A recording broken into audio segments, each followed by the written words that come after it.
বন্ধুরা দেখুন ক্যান্টিন থেকে কালকে কি কি নিয়ে এসেছি। এই যে চোখো পাই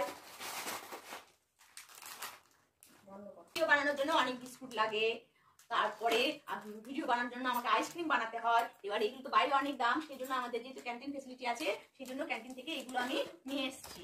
হ্যাঁ, এই যে লোকো পাই সবই আমার ভিডিও বানাতে অনেক কাজে লাগে, সেই জন্য আমাদের ক্যান্টিনে ফেসিলিটি অনেক সুবিধা হয়। নাহলে রোজই এই যে লাল প্যাকেট ম্যাগি, হলুদ প্যাকেট ম্যাগি, এই যে লিটল হার্ট চিপস, নিমকিন বিস্কুট, এগুলো আমার ইউটিউবে ভিডিও বানানোর জন্য অনেক কাজে লাগে। এখন ঠান্ডার দিন এসে গেছে, রাত্রে একটু পাস্তা বানিয়ে নিলাম।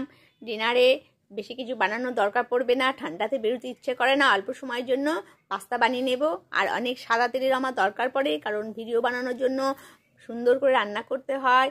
আমার বন্ধুদের জন্য শেয়ার করি ভালো ভালো রান্না করে, সেই জন্য আমি আজকে অনেক কিছু বাজার করে নিয়ে এসেছি। বন্ধুরা আমার বাজারগুলো কেমন হয়েছে অবশ্যই কমেন্টস করে